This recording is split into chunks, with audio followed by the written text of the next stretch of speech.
Well, welcome to Enoch's Fables. This is the first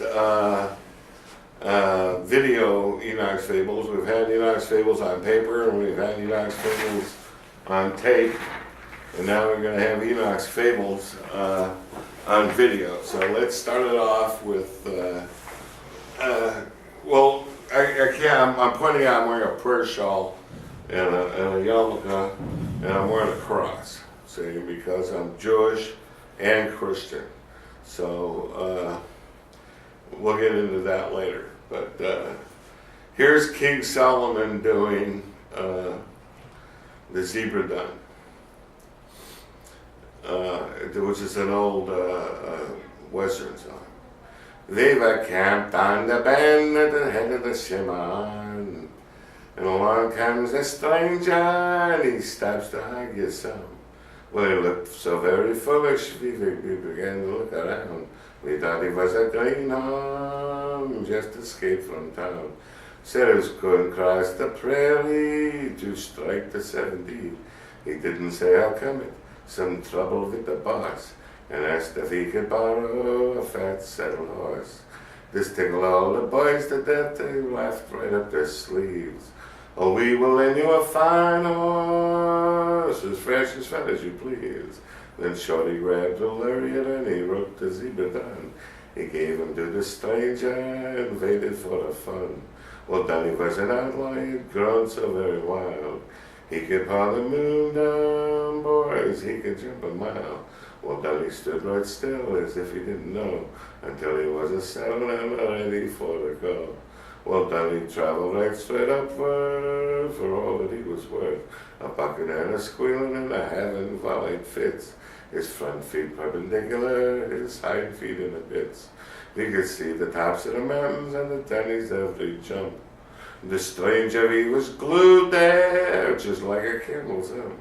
The stranger sat upon him and he curled his black mustache, just like a summer border who is waiting for his hash. He yelled to the punchers, I'm the wolf of this world. And when he dismounted once more upon the ground, we know he was a thoroughbred and not a gent from town. Well, the boss was a standing around and watching the show. He walked up to the stranger, he said, you needn't go. If you can handle lariat like yellow up the zebra dun, you're the man that I've been looking for since the year of one.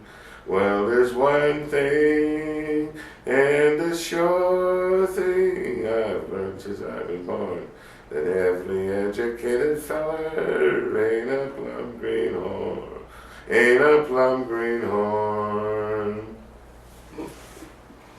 So anyways, we've already established Enoch's Fables. Now we're gonna do a few things here. I'm gonna do a little preaching. Before I do a little preaching, I want to establish one thing right off the bat. Okay. First of all, what I'm about to do, I suggest anybody who makes their own video or writes something, you put this down at the bottom. Now this is the answer to the celebrities running away from the paparazzi. This is the solution. This is David and Goliath. I'm about to show you. Okay, now.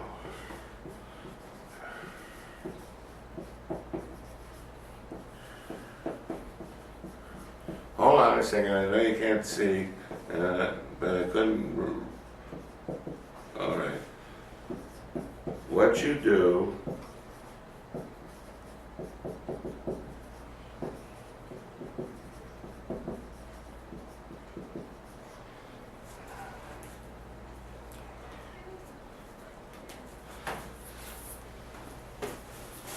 you see, some guy wants to take your picture, see? So you get some poster board, 2.5 feet by 18 inches, a foot and a half, and you put your copyright, the year, and a C in the circle with all rights reserved, and your name, see? Now, if you're a big shot, like Mary Tyler Moore, Dolly Parton or somebody, what you do is you go and you change clothes, 30 or 40 times. And you take pictures, holding the sign with each time. You wear a different pair of clothing, you see. Okay, now you take this and you put it in a book, and you put a few words on it, and you mail it with $100 to the National Copyright Office of the Library of Congress, and you have copyrighted your image, you see.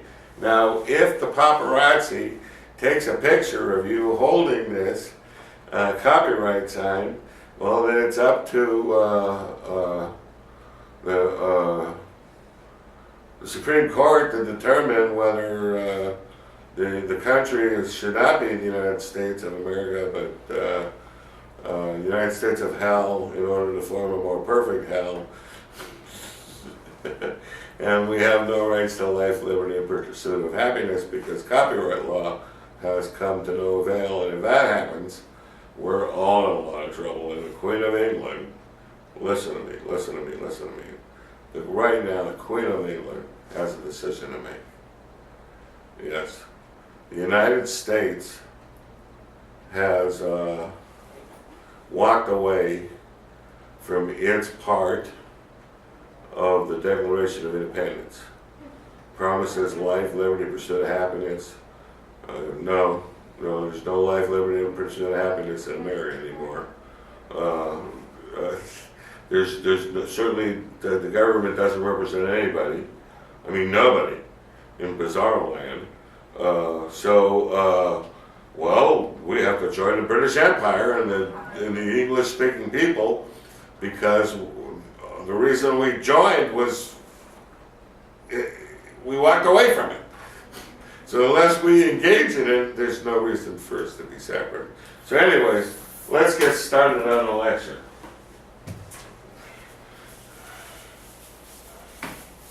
All right. Now,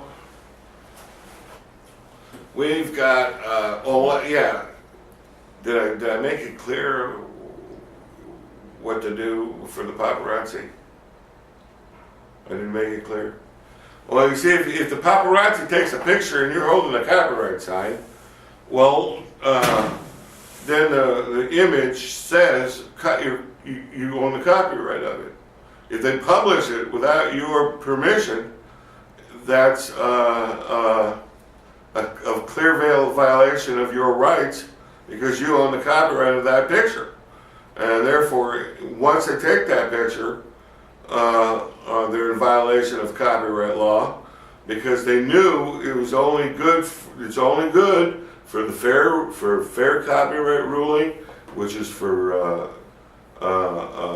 news or education. And a picture of a star squatting in the bushes to go poo-poo is neither news nor education. So you can hire bodyguards and beat them up. Use the FBI. It'll be great. The FBI will arrest these guys. Now, is that a little more clear? See, they're violating copyright law. You're copyrighting your own image. So if they're taking a picture of you right there, and it says so, then they qualify under the Alien and Sedition Act for deportation back to their mother country, because they just don't know the laws of the land.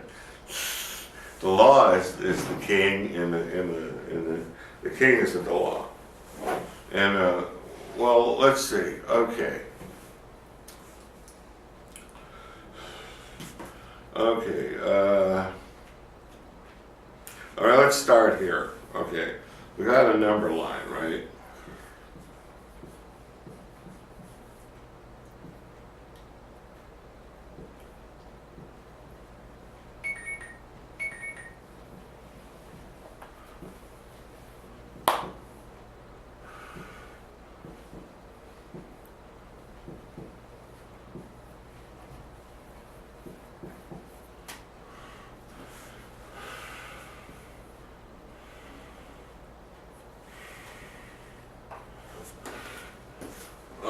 See, that's a number line, okay? And that's the basis. Can I put this down? Okay. Now, basis of all our thought has come recently from science.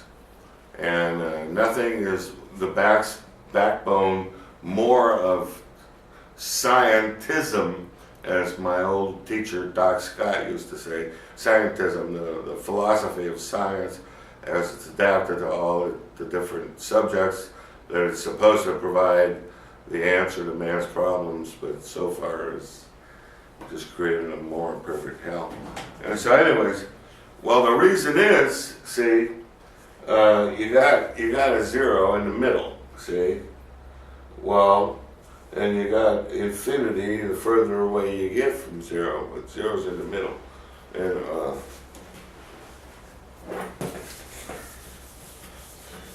but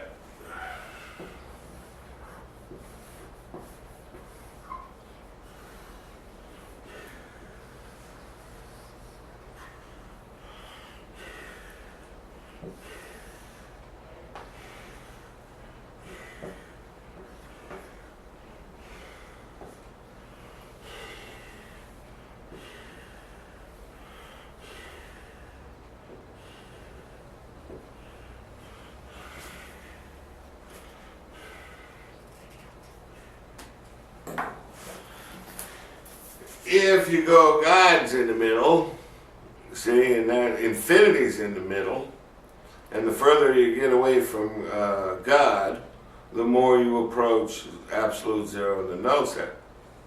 You see? So, okay, well, we all say, well, who's number one? I'm number one. I'm number one, or we're number one.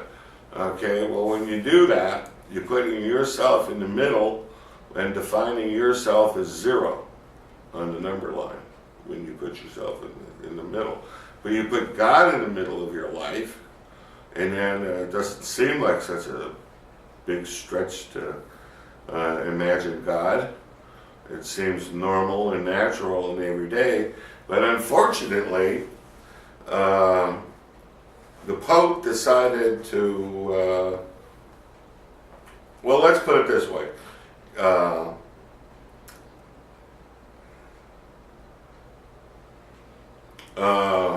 Copernicus, who is like the father of the whole scientific movement, finally got a decent burial in 2010. And a few years before that, Pope John Paul II forgave Galileo for being a heretic. Kind of nice of him, very nice of him. But they put a schism, a split between science and religion, science and faith. And nothing could be further from the truth. However, scientism has been very useful for God, that people should realize He doesn't just want you to blindly have faith. He wants you to think. He wants you to be open-minded and fair-minded and discuss things. And to do otherwise is to suspend judgment, which is a big sin in the Bible.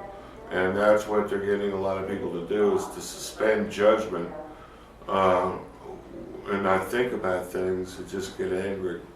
But let's look at this. See, this is what happens when you don't put God in the middle.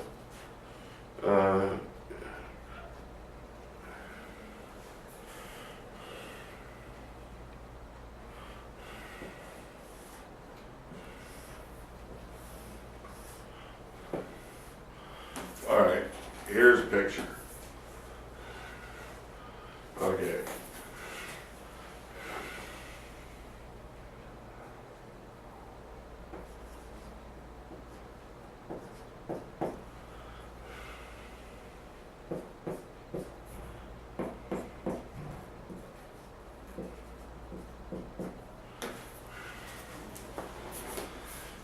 Now, here we go.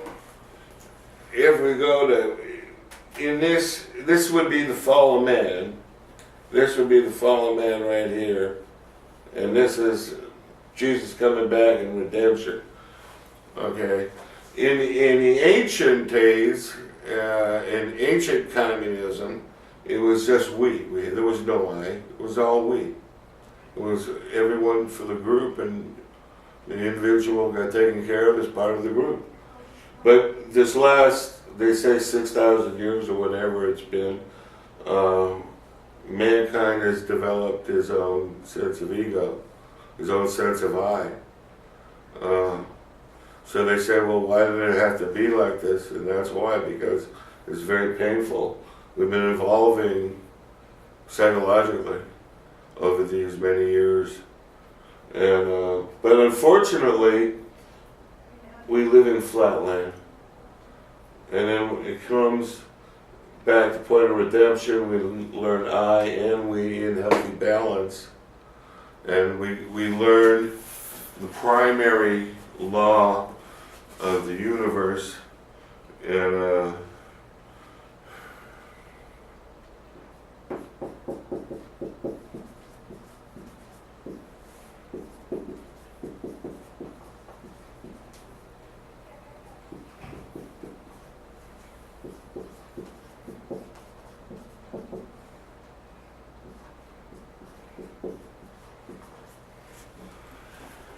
all right, the non-antagonistic contradiction. Okay, so in other words, your I and my we can exist in peaceful cooperation.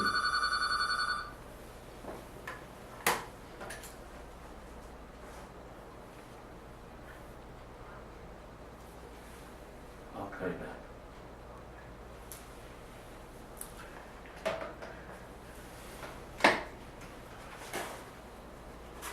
Yeah, it's a gas. I'm doing this from my psychiatrist's office. So, anyways, you see, we live in flatland, and here we discover the rest of the universe. Okay, in other words, we can live the healthy lifestyle that they did in the 1830s, only with instead of the Conestoga wagons, you have a Winnebago. Okay, so everything's going to be groovy. See, the good news is all the people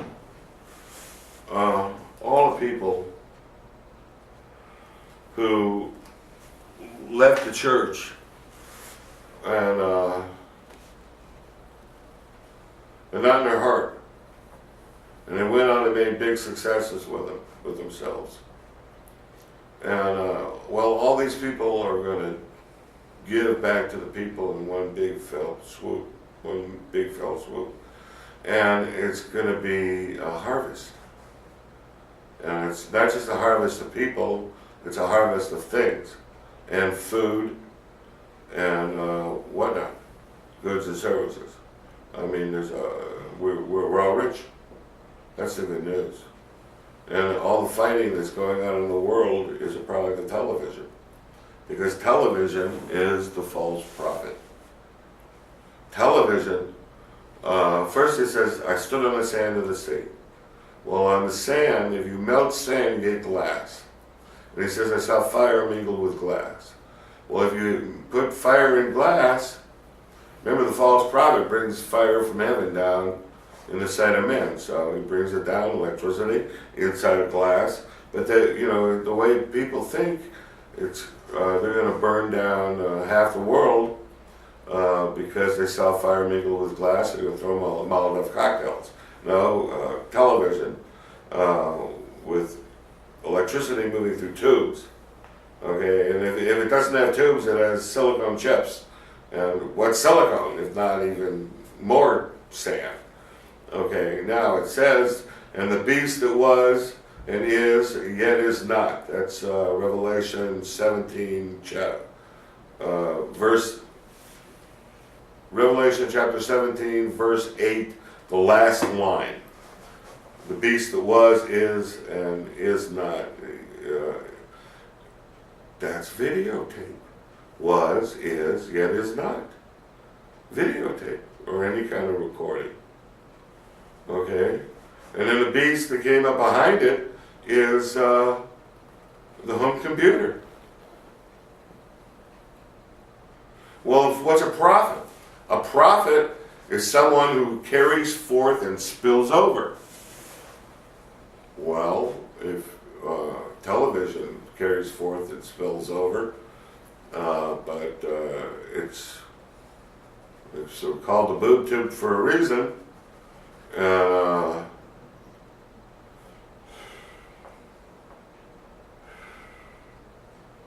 It's also something else. It's also the temple of heaven.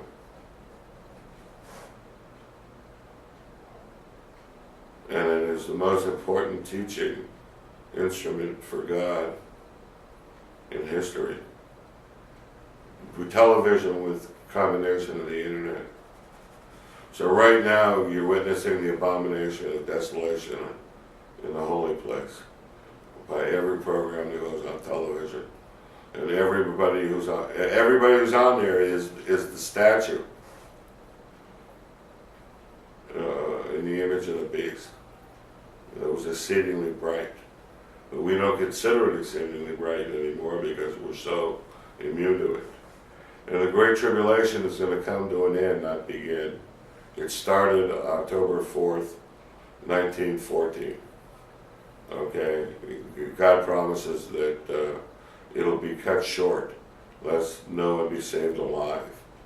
And what does that mean? There's two ways you're going to be alive and two ways you're going to be dead. One, you're going to be spiritually alive as well as physically alive. Okay? And when it says that nobody will be saved, left alive,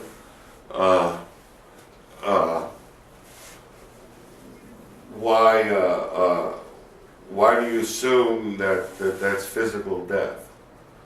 I mean, that could be physical life, I mean, spiritual life. And that the ones of the 144,000 have come to spiritual life and have to have a right to come together and call a truce to everything that's going on in the world and allow. Because it says, hurt not the earth until the 144,000 is sealed. And since God appeared here in Redding, Shasta County, California, on January 9th, 1986, then that's where Israel will be forgiven and resurrected. And the site of New Jerusalem will be built here in Redding. And the Lord's house will be built here. And an altar will be built in Reno.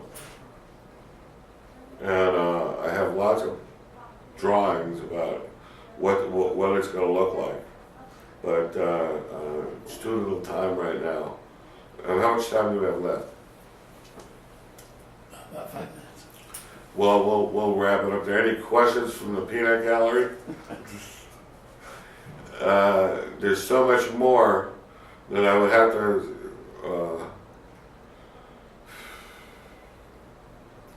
Come back again. all right, I'll do that. Yeah, how was that? Was that informative? Very. All right, shut that off.